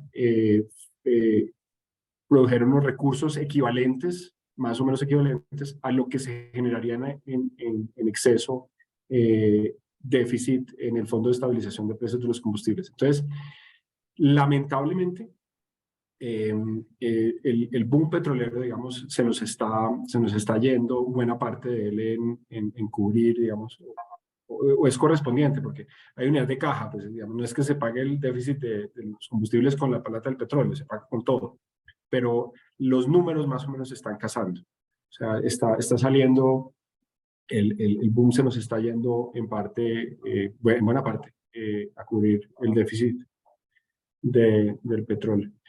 Por otro lado, esta sobretasa, pues sí ha modificado, sí podría modificar las decisiones de inversión de la exploración y la explotación. Ceteris paribus. O sea, si no hay cambio en la política de exploración y explotación, los break-evens de los proyectos de nuestros crudos pesados pues van a exigir una rentabilidad un poco mayor, porque una de las cosas que pasa con esta sobretasa es que como el petróleo uno invierte en él y 6 a 8 años después es que empieza a ver los réditos, muy probablemente el inversionista lo que va a hacer es pronosticar una sobretasa a la más alta, porque no se va a arriesgar a invertir y que la sobretasa quede más alta de lo que lo pronosticó. Entonces, el tema, digamos, de la inversión en hidrocarburos sí es un tema que pues tendremos que reunir un poco más de datos para ver cómo se comporta, pero el tema de la sobretasa, digamos, es una pieza fundamental en esa decisión de inversión de mediano plazo. Aquí está Carlos Gustavo, que seguramente no nos puede soplar nada, pero con que diga, no sé, nos da luces. Muy bien. Gracias, Andrés. Santiago Montenegro.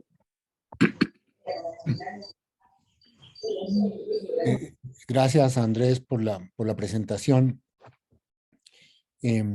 A los que no somos expertos, pues nos cuesta entender varios detalles, pero es muy ilustrativa. Yo tengo como dos preguntas. Una, es sorprendente el aumento en los ingresos del gobierno, ¿no? Durante años se hacían reformas tributarias cada 18 meses y los ingresos distintos a Ecopetrol se quedaban ahí en 14 puntos del PIB y eso nunca subía, ¿no? Entonces de pronto suben como 4 puntos por las cifras que tú nos muestras, ¿no? Entonces eso es sorprendente, ¿no? Y no sé, yo como que no entiendo bien por qué. Porque antes no subían. Bueno, esa es una pregunta. La otra tiene que ver un poco con las pensiones y algo ya respondiste. Digamos, para ver el efecto de una posible reforma pensional que entiendo no está considerada en estas cifras, habría que ver como dos cosas, ¿no? Por un lado, el efecto sobre el déficit del gobierno, ¿cierto?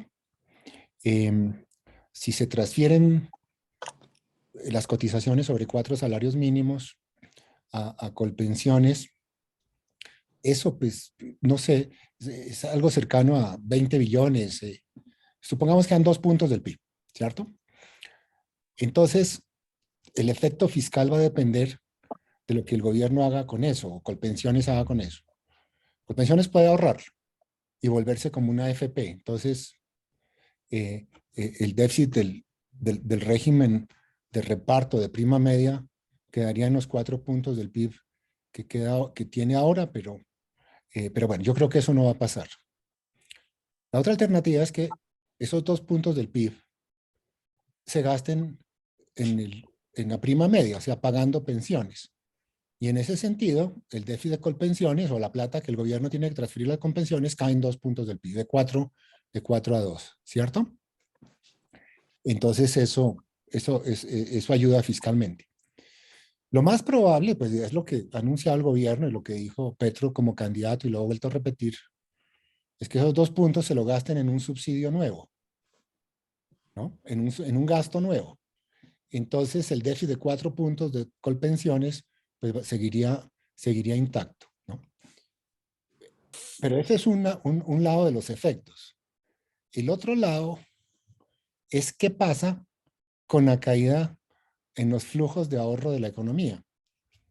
Si transfieren los 2 puntos del PIB y se los gastan,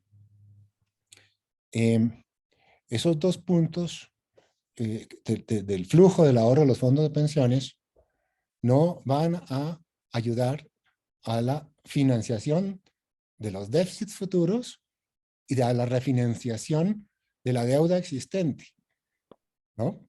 Que eso es una de las consideraciones que están haciendo los fondos extranjeros y las calificadoras de riesgo. Ese es un efecto muy importante, ¿no?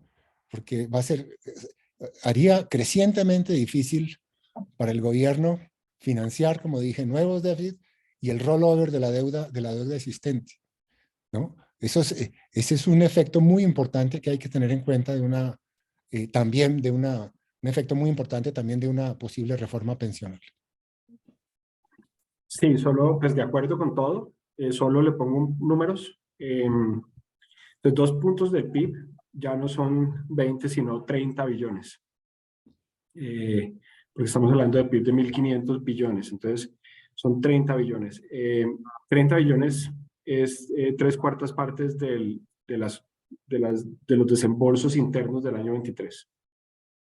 Entonces, para tu reflexión, que creo que la lógica es correcta, la gran pregunta es, pues, ¿de dónde uno saca, si uno se va a gastar eso, de dónde saca esos 30 billones? ¿Quién va a comprar 30 billones de pesos de deuda? Es correcto. Otra precisión es, si se van hasta los 4 salarios mínimos, se rompe la necesidad de los hogares colombianos, de los a pensionarse colombianos, de trasladarse del régimen de ahorro individual al régimen de prima media. Entonces, el ingreso neto, realmente el efecto neto fiscal, recordemos que cuando la gente se traslada del esquema de ahorro individual al régimen de prima media, se pierde, esa caja se pierde. Lo que hace es que evita que la nación le tenga que girar esos recursos a Colpensiones, porque esos recursos financian pensionados en T, ¿cierto? Entonces, al pasar una reforma como la de los 4 salarios mínimos, esos traslados hay que netearlos del efecto de que la nación, digamos, a través de Colpensiones se apropie de las contribuciones, casi el 100% de las contribuciones. Entonces, probablemente no serían 30 billones de pesos, sino más cercano a los 20 billones de pesos. Que de todas maneras, pues pondría yo en calzas prietas, yo creo que el director de crédito público ha hablado en público sobre este tema, y él ha dicho que pues, digamos, pues no entiende, digamos, cómo podrá funcionar un mercado de deuda pública interna sin los recursos que demandan, o sin los títulos que demandan las AFPs anualmente. Entonces, mi comentario a tu comentario. Oye, y por el lado de estos aumentos de 4 puntos de los ingresos, ¿eso sí será tan permanente? Sí, esa es una de las preocupaciones que tenemos. Recordemos que hay como 4 drivers ahí Uno es difícil que no sea permanente, que es el aumento de la base. O sea, realmente en el año 2022 sí hubo un aumento de la base por crecimiento nominal. Ya llevamos 2 años de crecimiento nominal muy grandes, de 2 dígitos, y 2 dígitos en los 20%. Entonces, hay un crecimiento importante de la base. Después vienen las 2 reformas, es que se juntaron el crecimiento de 20% del 2022 y el crecimiento del 20% del 2021. Se juntaron con la reforma del 2021 y con la reforma del 2022. Y con, digamos, los temas de gestión de la DIAN que pues, sí ha producido, digamos, un cambio de tecnología. Todos hemos visto cómo está funcionando la factura electrónica y eso, digamos, en las experiencias mexicanas, digamos, nos muestran que eso sí es recursos constantes y sonantes. La gran pregunta es si no va a haber una corrección de la absorción más grande que el PIB, que esté produciendo que estos pronósticos estén un poco sobreestimados. Pero cuando uno hace la programación fiscal, como la hemos hecho todos los que hemos trabajado en estos lugares, nos da que es viable el escenario. Con todos estos riesgos. Ok, gracias, Andrés. Fernando Montes, adelante. Gracias, Armando, y gracias, Andrés, por la muy interesante presentación. Primero, feliz año para todos. No nos hemos visto desde el año pasado, entonces nunca es tarde para desearles feliz año. Yo quería preguntarle a Andrés sobre el FEPEC. Da la impresión de que es un mecanismo sumamente regresivo. En todas partes donde se dan esos subsidios generalizados a la gasolina, tiene un impacto muy regresivo porque realmente están subsidiando a la gente que consume gasolina, que son los ricos que tienen carros más grandes que no necesitan el subsidio. Entonces, la pregunta es si en un gobierno que se preocupa tanto por la distribución del ingreso, etcétera, hay iniciativas de reforma del FEPEC, de hacerlo que los subsidios sean mucho más targeted y que no sean subsidios generalizados. Entonces, esa es mi primera inquietud.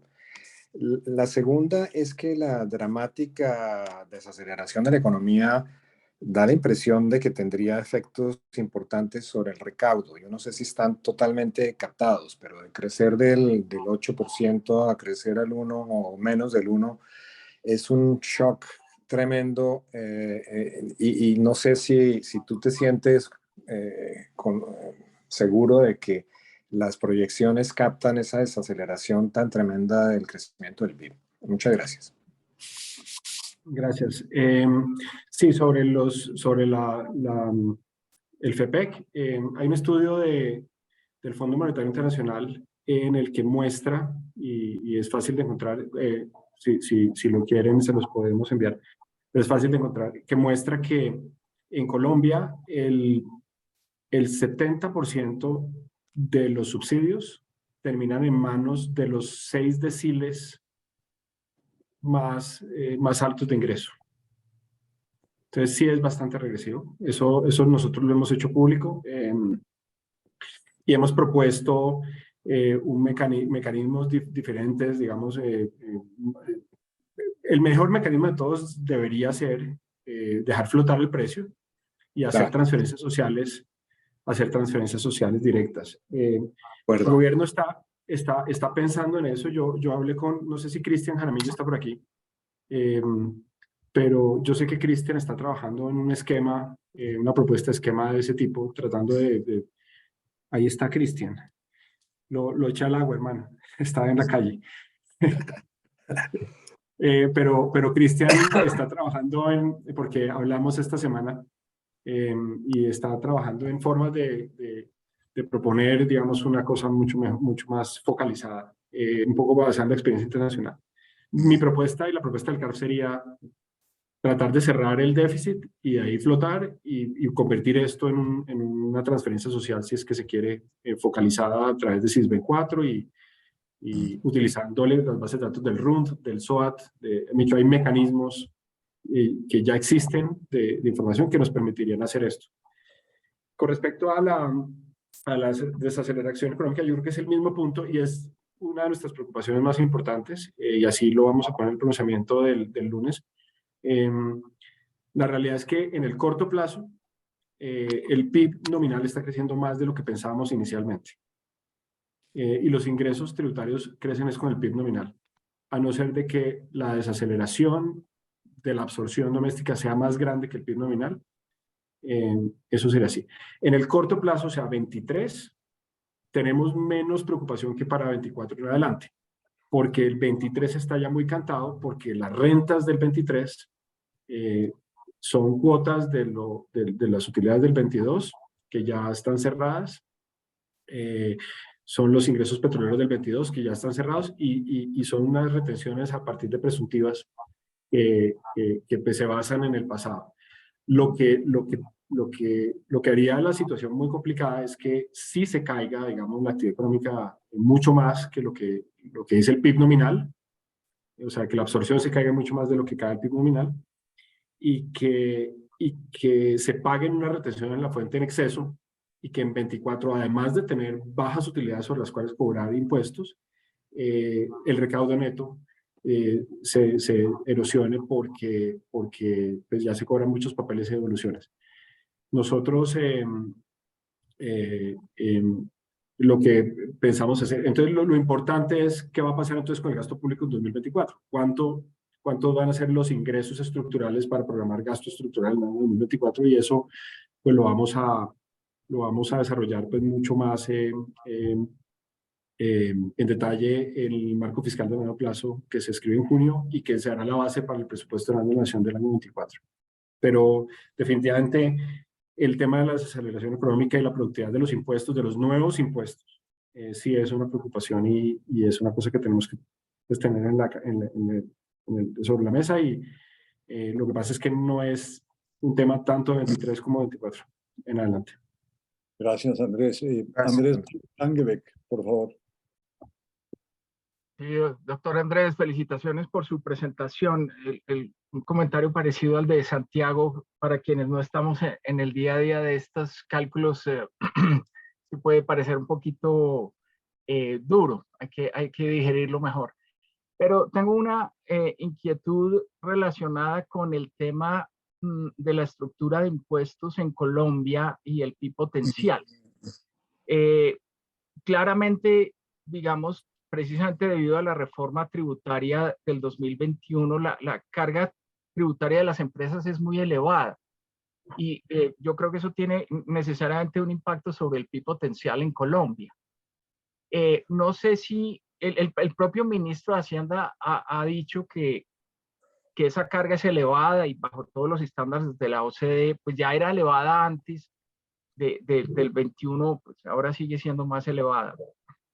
¿Qué efectos, y si los han incorporado, puede llegar a tener una reducción en el futuro de impuestos a las empresas que permita que las empresas colombianas realmente sean competitivas? Porque yo creo que ahí hay un trade-off entre crecimiento potencial e impuestos. Si tú bajas impuestos, probablemente vas a crecer más, pero probablemente el impacto neto es positivo, aunque bajes los impuestos. Y me gustaría saber si ustedes han hecho un cálculo de esa naturaleza. Y la otra cosa que quisiera preguntarte tiene que ver con la cláusula de escape de la nueva regla fiscal. Supongamos que tenemos una debacle en el 2023, un crecimiento claramente muy por debajo, negativo. ¿Cómo sería esa cláusula de escape? Porque además estamos en periodo de transición, entonces no entiendo si hay cláusula de escape en el periodo de transición o no. ¿Por qué no me ayudas a entender eso? Bien, sí, con respecto a la estructura de impuestos, gracias por esa pregunta, porque no estaba seguro si meter este tema en la presentación y dije, no, alguien me lo pregunta. Y ahí está el doctor Langebeck. Miren, esto se les quería contar. Del 100% del recaudo, hablemos de la estabilización de la reforma. O sea, no hablemos del 23, del 24, hablemos del 25. O sea, ya la reforma estabilizada, del 100% del 25, el 21% de la reforma se va a cobrar a personas naturales. y el 43,9% se va a cobrar a personas jurídicas. De ese 43,9, 22 se va a cobrar a personas jurídicas del sector extractivo y 23,7 a personas jurídicas del resto de sectores. Entonces, si el objetivo de lo que quedó en la expresión de motivos era hacer una transición de personas jurídicas a naturales, no terminó pasando. O sea, el grueso de la reforma 23.7, la mayor participación, es a personas jurídicas del sector extractivo. El segundo puesto lo tiene personas jurídicas del sector extractivo. Entonces, repito, 23.7, personas jurídicas de otros sectores diferentes al extractivo, 20% jurídicas del sector extractivo, y después viene saludables, los impuestos saludables, que es un impuesto a las personas naturales, pero es un impuesto a las personas naturales across the table, como el impuesto consumo del IVA, 19.7, y tenemos 12.4 para personas naturales. Entonces, realmente, digamos, no se cumple esa premisa de cambiar la estructura. Nosotros tenemos una tasa de crecimiento tendencial de la economía en 3.2. Esa tasa de crecimiento, por ley, tenemos que podemos revisarla solamente una vez al año, que es antes del marco fiscal de mediano plazo. Muy probablemente la revisaremos a la luz de esta nueva estructura tributaria. Y ya un poco observando qué pase con el tema de la política de hidrocarburos, que está por concretarse, viendo qué pase con el tema de la reforma pensional, si es que a mayo de este año ha pasado algo con ese tema, pues también tendrá efectos de ahorro, inversión, y pues tendremos que involucrarlo en el cálculo del PIB, del crecimiento del PIB tendencial. Un PIB tendencial más bajo lo que implica es que si la economía se desacelera, la brecha negativa es menor, ¿cierto? Si uno tiene un PIB tendencial alto y la economía se desacelera, esa diferencia se convierte en ingreso cíclico económico y el gobierno podría gastar como si tuviéramos un PIB tendencial, como si estuviera el PIB tendencial. Pero si el PIB tendencial cae, ¿cierto? El gobierno pierde ese espacio en el mediano y largo plazo, en concreto en la regla fiscal. Con respecto a la cláusula de escape, que era tu segunda pregunta, si la economía se desacelera, la regla tiene un ciclo económico antes de pensar en una cláusula de escape. La cláusula de escape está en la ley y la cláusula de escape es llamada, digamos, es decidida por el CONFIS, argumentando, digamos, las razones por las cuales es necesario apartarse de lo que la regla fiscal obliga, y tiene que ser argumentada bajo un pronunciamiento previo del CARF. Y tiene que, digamos, dar unas condiciones de en cuánto tiempo se vuelve a la regla y cuál va a ser el plan de transición para regresar a la regla. Pero muy probablemente no sea necesario llamarla por una desaceleración económica, no sé, después de que sea una debacle tipo 1999 o pandemia, una cosa así. Es para esos casos, digamos, que quedó en la ley.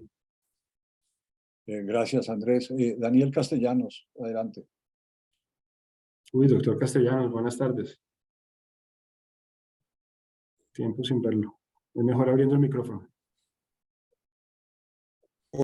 Daniel, tiene el micrófono cerrado. Ya. Sí, gracias, Marta.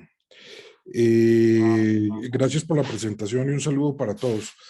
Dos comentarios. El primero es que uno queda con la sensación, yo de acuerdo con discusiones que he tenido con mucha gente que son economistas razonables, y uno les dice que el déficit fiscal va a caer a niveles del 3.8, 3.7 el próximo año, o este año, perdón. Les cuesta trabajo creer eso. Y uno tiene la sensación de que pues economistas de derecha y economistas de centro sienten que nos estamos aproximando a una debacle fiscal, que hay una serie de anuncios, pues las cifras no muestran eso.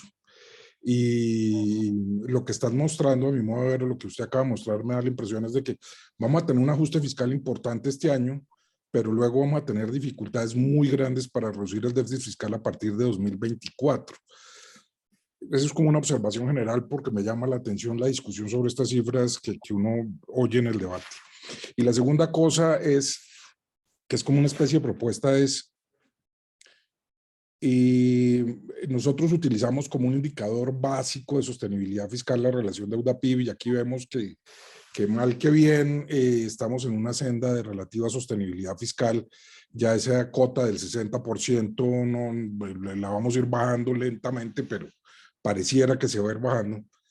Pero lo que sí es escandaloso ya no es en términos de stock, sino de flujos. Lo que estamos pagando es una barbaridad en términos de intereses y en términos de capital de la deuda.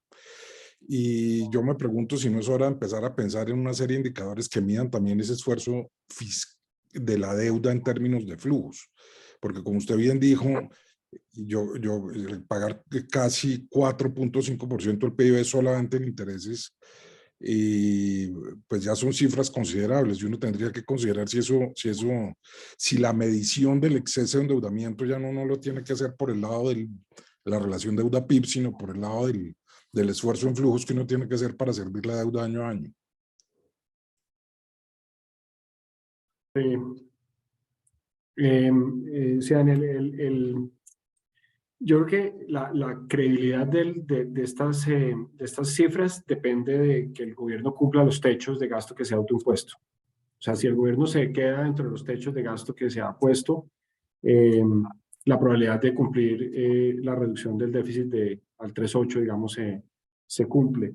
Y estoy de acuerdo que es más difícil a partir del año 2024, porque se abre, digamos, todo el abanico de riesgos y uno ahí pues empieza a observar riesgos mucho más grandes. Completamente de acuerdo con que el tema de los intereses es de los más preocupantes. Con respecto a la sostenibilidad fiscal y esa senda de crecimiento de la deuda neta, la segunda diapositiva que mostré es el supuesto de tasas de interés, relacionado con la pregunta que hicieron antes sobre cuál es el escenario de política monetaria implícito, digamos, dentro de este escenario. Ese escenario de tasas de interés es un escenario de tasas de interés que está entre lo que tenemos hoy y lo que hubo en octubre.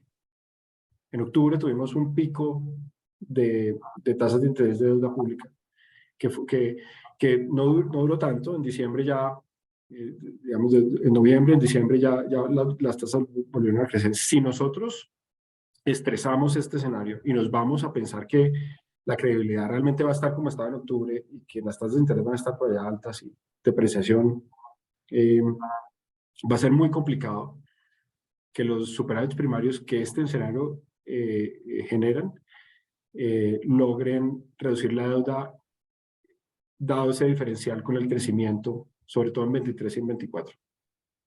O sea, el mensaje es el siguiente, el mensaje es, el gobierno tiene que, y yo creo que lo ha entendido, generar la confianza suficiente, sometiéndose, digamos, a los techos de gasto, sometiéndose en muchos frentes, para que las tasas de interés sean como las de este escenario, para que con los superávits primarios de este escenario logremos tener una senda de creciente de la deuda neta. Pero ya vivimos en el corto plazo un escenario en que las tasas de interés fueron mucho más altas y entonces hubiéramos necesitado unos superávits primarios mucho más altos para poder sostener esa senda decreciente. Entonces, el reto es que como nación y el país entienda que no podemos permitir, digamos, esas pérdidas de credibilidad que se vuelvan permanentes, porque ya no da la senda. Espero haber sido en Green Speech suficientemente claro. Muchas gracias. Marta Lasprilla. Pues Andrés, yo tengo que aclarar que entiendo como el 15% de todo lo que usted dijo, pero como siempre. Pero respecto a la última vez, lo que sí entiendo es que las cosas no están tan graves como incluso habíamos oído hace 7, 8 meses. Em, y, a menos que el gobierno se enloquezca gastando, cosa que veo como difícil porque para gastar se necesita una cierta expertise que no la veo porque es gente que no tiene esa expertise la que está en el gobierno. Digamos, lo de implementar solo el programa de los muchachos exguerrilleros para darle $1.000.000, que creo que es lo único que va a salir, va a ser todo un issue, digamos. Entonces, no, que a diferencia de la vez pasada, por lo menos yo quedo un poco más tranquila. Y si uno piensa que la economía mundial ayuda y que la FED también ayuda, no se necesitaría además una reforma tributaria. No sé, ¿usted qué opina? Sí, yo, digamos, veo que el escenario sí es un poco mejor que el de septiembre, el de agosto, hace 6 meses. La economía, el crecimiento de la economía diluye muchos de los temas fiscales, eso ayudó. El hecho de que el gobierno haya hecho una reforma tributaria, por más que uno tenga críticas sobre la estructura de la reforma tributaria, que va a tener efectos sobre el largo plazo, como probablemente ya lo dijimos, la perspectiva era diferente, porque la perspectiva, digamos, eran las mismas promesas y los mismos planes, pero en ese momento no teníamos 20 billones de pesos más, ni teníamos el crecimiento adicional. Entonces, en ese momento la preocupación era mucho más porque decíamos, pues, esto no va a cerrar, pero dado que la economía creció, hay un escenario favorable petrolero y se hizo la reforma tributaria, pues ahora tenemos más recursos sobre la mesa. ¿Qué sería lo ortodoxo para hacer con la mayor parte de esos recursos? Sería reducir el nivel de deuda. Y eso es lo que todos quisiéramos ver. El gobierno pues expone su punto y dice, mire, yo hice una reforma tributaria y a nosotros nos lo dijo, digamos, yo hice una reforma tributaria y la hice para gastar más.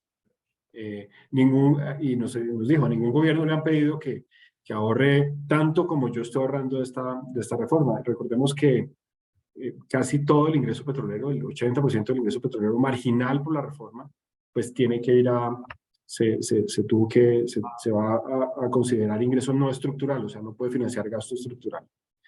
Entonces, el problema que tenemos con el argumento ortodoxo es que el gobierno está diciendo, mire, yo conseguí los ingresos que necesitábamos. Entonces viene la discusión de cómo los consiguió y si no le gusta o no le gusta la estructura impositiva, etcétera, etcétera. Y eso es una discusión pues, de mediano y largo plazo. Y al mismo tiempo consiguió esos recursos y al mismo tiempo está produciendo unos déficits que son menores a los que la ley decía. Una ley que le dejó el gobierno anterior, que era un gobierno pues que hoy en día está en la oposición. Entonces, eso es un poco el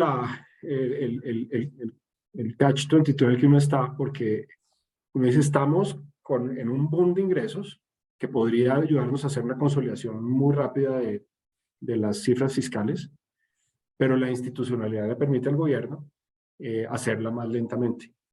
En esa lentitud nos podemos encontrar con toda clase de problemas.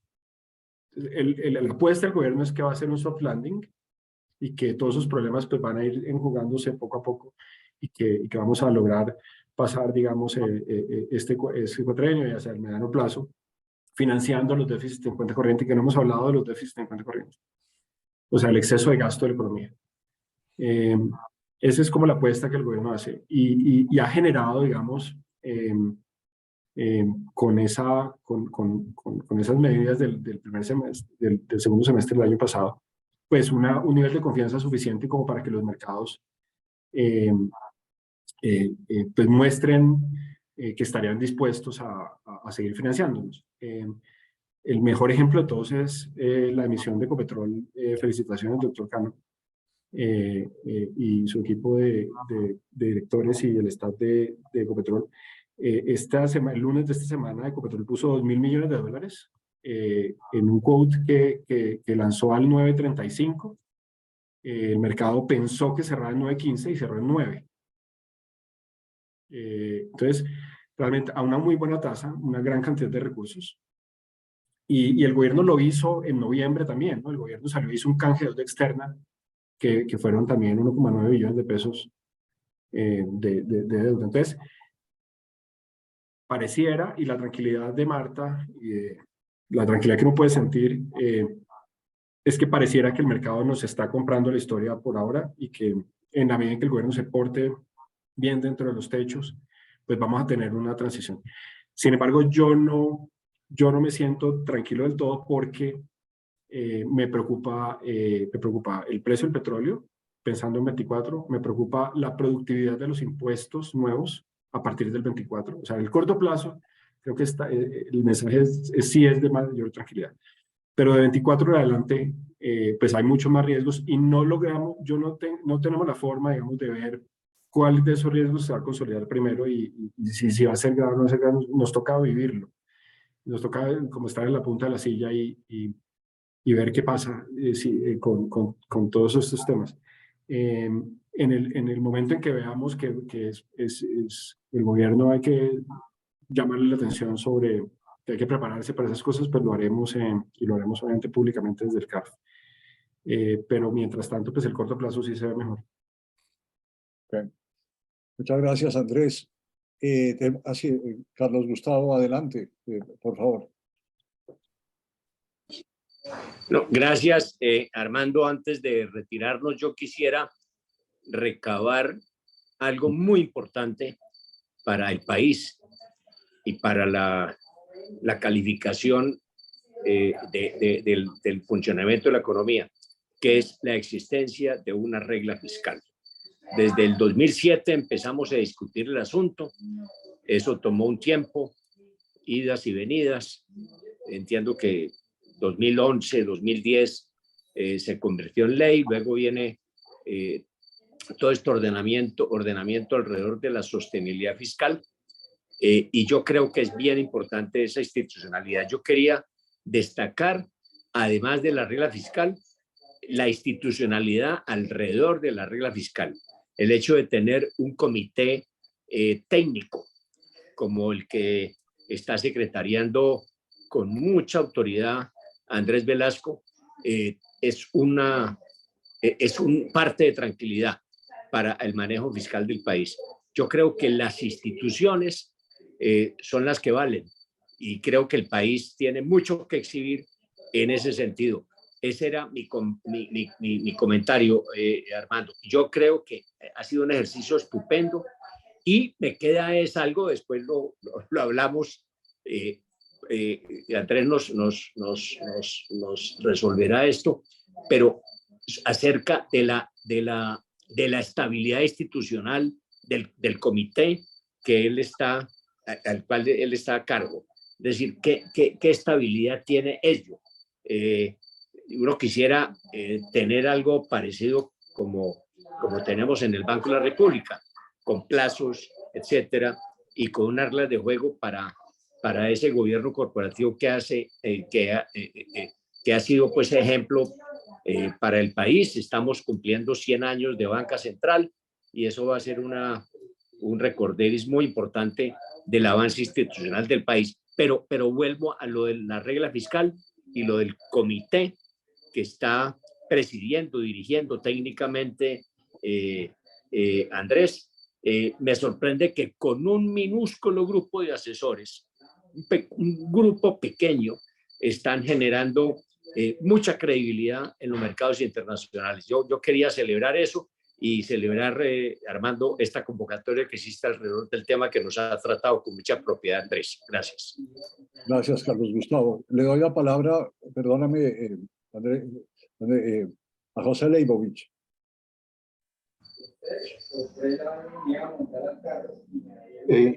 Muchas gracias, Armando. Y Andrés, muchas gracias por la presentación, pues muy interesante, llena de detalles. Solamente te quería preguntar una cosa muy sencilla, y es cómo son las relaciones ¿Cómo han funcionado las relaciones de trabajo con el Ministerio de Hacienda? Bien, sí, se junta un poco con la anotación de Carlos Gustavo. Carlos Gustavo, el comité funciona como el banco, funciona como la junta del banco. No somos autoridad fiscal, pero somos comité independiente. Son 5 miembros expertos, de los cuales cada presidente cambia 2, en el mismo momento en que cambian los 2 miembros de la junta directiva del banco. Tenemos digamos, la coyuntura de que Olga Lucía Costa, que era miembro del CARF, es nombrada en la junta del banco. Entonces, el presidente Petro va a tener la posibilidad de nombrar pues, el reemplazo de Olga Lucía más 2 a principios del 2024.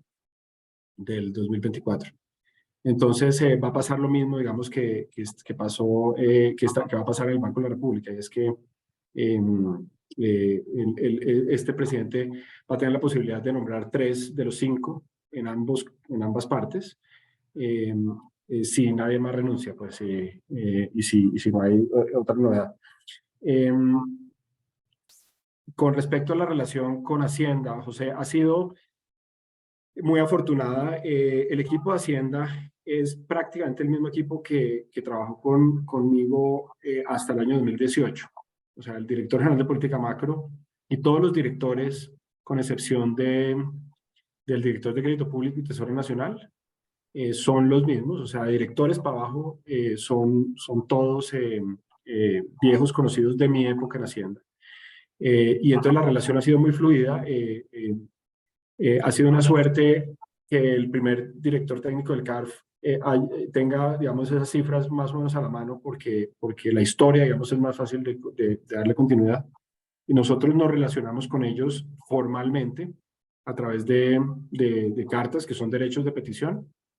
Ellos nos responden y lo han hecho con toda generosidad.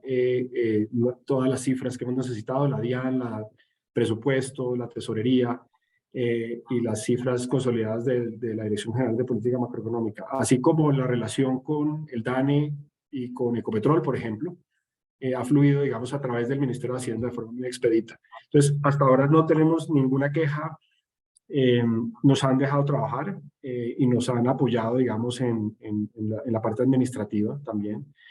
Nuestras oficinas están en Casas de Santa Bárbara, que son un anexo por fuera del edificio de San Agustín en el Ministerio de Hacienda, donde tenemos, digamos, todos los recursos para trabajar. El equipo técnico, aquí hay 2 personas que me acompañan, está Manuela Restrepo y está Andrés Zambrano. Pues ha resultado de un compromiso inconmensurable su dedicación absoluta a este tema y apasionada, pues, y entonces, pues, el agradecimiento también es para ellos y para los miembros expertos. La realidad es que estos son conversaciones interminables todas las semanas, casi todos los días en el chat del CARF. Juan Pablo Córdoba y María Fernanda Suárez, Silvia Escobar, Jaramillo, Fernando y Olga Lucía hasta el mes pasado, pues dedicando tiempo pues de sus obligaciones para apoyarnos y para darnos guía. Entonces, la cosa está funcionando bien, estamos creando institucionalidades y ha sido realmente pues, un honor este primer año y tenemos unos retos de buscar mayor independencia. El CARF va a constituirse como entidad autónoma. En este momento nosotros estamos muy vinculados a contratos del Ministerio de Hacienda. Pero la creación de los cargos, digamos, se va a dar en el año 23 con muy alta probabilidad. En eso pues, vamos a requerir el apoyo de Hacienda. Y lo importante es que ustedes como analistas, profesionales, expertos en estos temas, pues nos sigan dando visibilidad en artículos, etcétera. Los inversionistas extranjeros están muy apoyados en nosotros. El Fondo Monetario Internacional nos visita siempre que viene. Las calificadoras, digamos, entonces, ir creciendo. Esta institución ya hace parte de una cosa que se llama el Bien Público Regional del BID, entonces estamos insertándonos también en el grupo pues, de comités fiscales independientes del mundo. Con el Fondo Monetario vamos a tener una asistencia técnica este año muy importante. Entonces, la cosa para Carlos Gustavo, institucionalmente yo creo que está sólida. Este gobierno ha sido respetuoso. Dentro de todo ha sido muy respetuoso. Digamos, en Hacienda, por supuesto, pero el resto del gobierno, ha sido respetuoso. Y hacia la relación con ellos y con el resto de los analistas, pues la cosa va funcionando. Entonces, esperemos a ver quién nos nombran como comisionado experto, ¿no? Es clave ese nombramiento porque de eso va a depender un poco el tono y la discusión. Muchas gracias. Pues Andrés, no hay más preguntas, nadie ha levantado la mano. Yo creo que en nombre de este grupo quiero agradecerle no solo por la presentación, sino por toda la tarea que usted ha venido haciendo, construyendo este grupo con tanta seriedad y profesionalismo, que yo creo que no exagero al decir que es un activo institucional del país. Digamos, es un orgullo de la tecnocracia colombiana. Y quiero pedirle a todos que lo despidamos este día, pues con un gran aplauso muy merecido, Andrés, y muchas felicitaciones. Muchas gracias. Muy bien, muchas gracias. Maravillosa. Gracias. Gracias. Gracias. Gracias, Andrés. Nos vemos.